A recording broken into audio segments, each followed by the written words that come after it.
Hello everyone, welcome to Nayra study. अब आप सब कैसे हैं? आई होप कि आप सभी अच्छे होंगे और अपने स्टडी को कंटिन्यू कर रहे होंगे।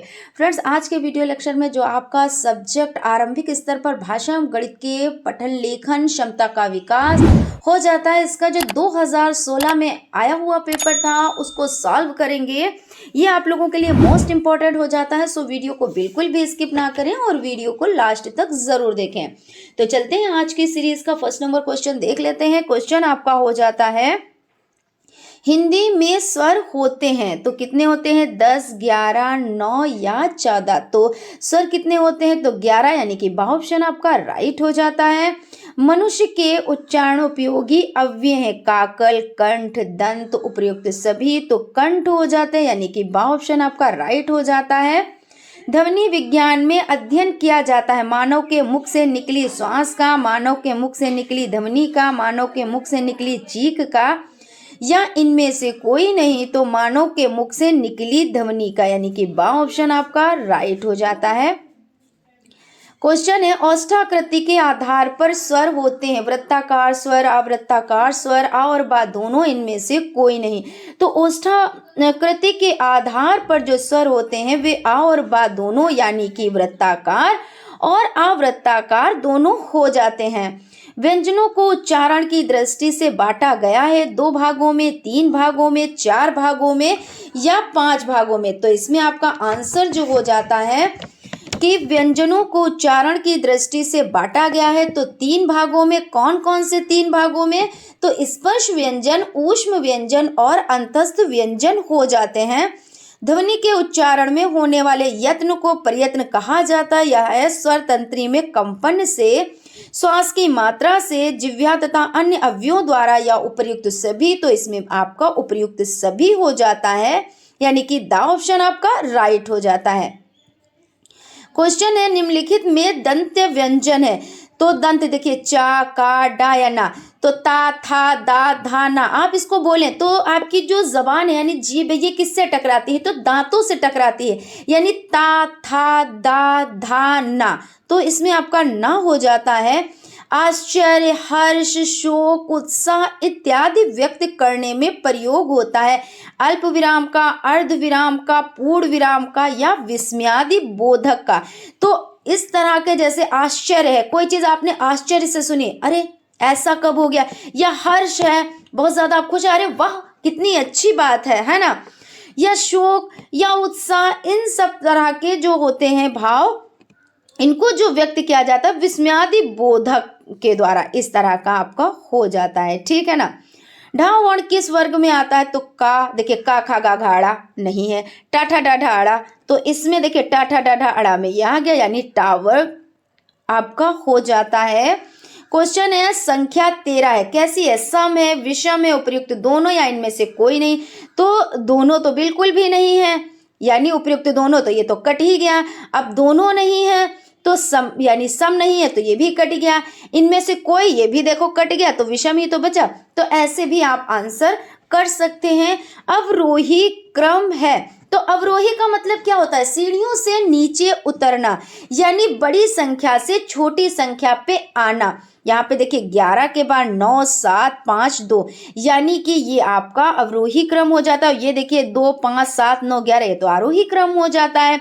तो दोनों का तो सवाल ही नहीं उठता, इनमें से कोई नहीं, क्योंकि ऐसा भी नहीं है, क्योंकि आपका आ ऑप्शन है।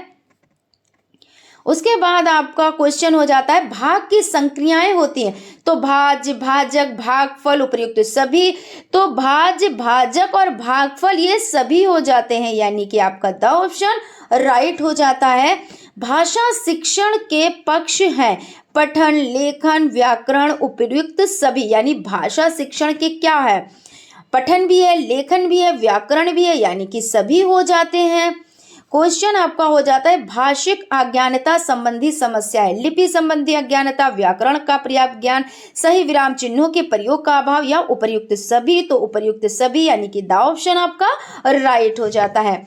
99 यानी 99 में दहाई है, तो इकाई देखिए आपकी ये हो गई, दहाई ये हो गई, इकाई भी 9 है, दहाई भी 9 है, यानी कि आपका ये जो बा ऑप्शन है 9, ये आपका राइट हो जाता है।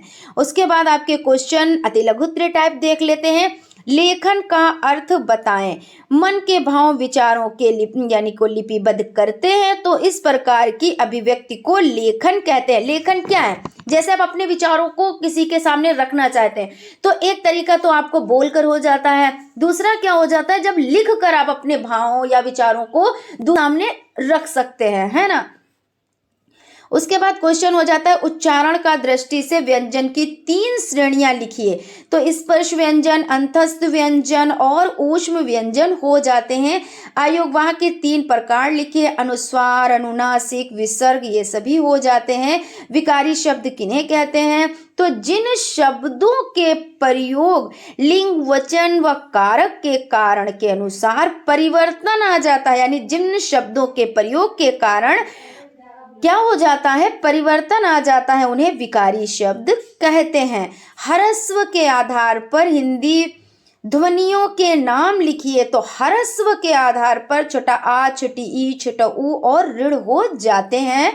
बलाघात क्या है? ध्वनि विज्ञान के आधार पर स्पष्ट कीजिए। बलाघात मूलतः शक्ति की वह मात्रा है जिसमें ध्वनि, अक्षर, शब्द या वाक्य का उच्चारण किया जाता है और शक्ति आधिक्य के कारण ही अपेक्षितया अधिक बलाघात युक्त ध्वनि, अक्षर या शब्द आदि आसपास की अन्य ध्वनियां आदि से अधिक मुखर एवं शक्तिशाली होते हैं। इन्हें बलाघात कहते हैं। जैसे आप जब बोलते हैं तो कैसे बोलते हैं? एकदम से एक स्पीड में नहीं है, कभी कोई चीज स्लो कहने वाली होती है तो उसको कहा जाता है नीचे, कहते नहीं कि लो होके फिर हाई होके, क्योंकि हम भी आपको कोई चीज बता रहे हैं तो कभी किसी चीज पे बलाघात दिया जाता है। जैसे हमने कहा यदि, क्या, कि, तो उस पे क्या किया? बहुत ज्यादा जोर दिया, तो बलाघात इसको कहते हैं, ठीक है ना। उसके बाद आप देख लेते हैं जिह्वा के आधार पर किन्हीं ध्वनियों का वर्गीकरण कर उनके नाम लिखिए। तो जिह्वा के आधार पर हिंदी ध्वनियों का वर्गीकरण संवृत हो जाता है, अर्धविवृत, विवृत, अर्ध संवृत। छोटी ई, बड़ी ई, छोटा ऊ, ऋण, आए, आओ, आ, और विवृत आ हो जाता है, अर्ध संवृत ए और आओ हो जाता है। इनको आप रट लीजिएगा। ऋण स्वर का उच्चारण स्थान क्या है? तो मूर्धा कठोर तालु। क्या है? तो मूर्धा कठोर तालु हो जाता है। ऊष्म व्यंजन क्या है? लिखिए। जिन वर्णों के उच्चारण में वायु उच्चारण स्थान से छूकर सीटी की ध्वनि के समान बाहर निकलती है वे ऊष्म व्यंजन कहलाते हैं। अनुनासिक स्वर को परिभाषित कीजिए। क्या है? जब स्वर केवल मुख से बोले जाते हैं तो उनका रूप साधारण होता है, परंतु जब स्वर नाक से बोले जाते हैं तो उनके ऊपर चंद्र बिंदु लगाया जाता है। ऐसे स्वर नाक से बोले जाने के कारण अनुनासिक कहलाते हैं। और ये चीज हमने आपको बताया, अनुस्वार और अनुनासिक में आप बिल्कुल कंफ्यूज ना होइएगा। अनुस्वार यानी कि एक नातो यानी एक बिंदी, यानी एक बिंदी, और अनुनासिक नासिक यानी दो ना यानी चंद्र बिंदु, ठीक है। ऐसे आप याद रखिएगा। और इसमें देखिए जैसे उंगली, आंधी, ये सब हो जाते हैं, पांच, चांद, इस तरह से आप बहुत सारे शब्द लिख सकते हैं। हलंत से क्या अभिप्राय लिखिए। हलंत क्या होता है? जैसे आपने का लिखा और नीचे ऐसे लगा दिया, इसको क्या कहते हैं? हलंत ही तो कहते हैं। इसका मतलब क्या होता है? ये आप इस तरह लिखें, हलंत ना लगाएं तो ये आधा हुआ ना, यानी आधा, ये आधा कर देता है अक्षर को, है ना। तो देख लेते हैं। हलंत से अभिप्राय आधा वर्ण या स्वर रहित वर्ण। जब किसी व्यंजन को स्वर रहित लिखना होता है तो क्या करते हैं? तो हलंत का यूज कर देते हैं। अंग्रेजी वर्णमाला में कितने वर्ण होते हैं? तो अंग्रेजी वर्णमाला में 26 वर्ण होते हैं, वो आप लोगों को पता है, जिसमें 5 क्या होते हैं? तो स्वर होते हैं, और 21 क्या होते हैं? व्यंजन होते हैं। स्वरों को वोवेल्स कहते हैं और व्यंजन को कॉन्सोनेंट्स कहते हैं, है ना। तो कितने हो जाते हैं? 5 आपके वोवेल्स हो जाते हैं, 21 आपका कॉन्सोनेंट्स हो जाते हैं, यानी कि व्यंजन और स्वर, है ना। उसके बाद आपका क्वेश्चन है चा वर्ग की ध्वनियां कितनी है? नाम लिखे। तो चा, छा, जा, झा, इया, ये हो जाते हैं ना, तो आप सभी लिख दीजिए। उसके बाद है गुणा में से यानी गुणा में कौन कौन सी संक्रियाएं होती हैं? लिखिए।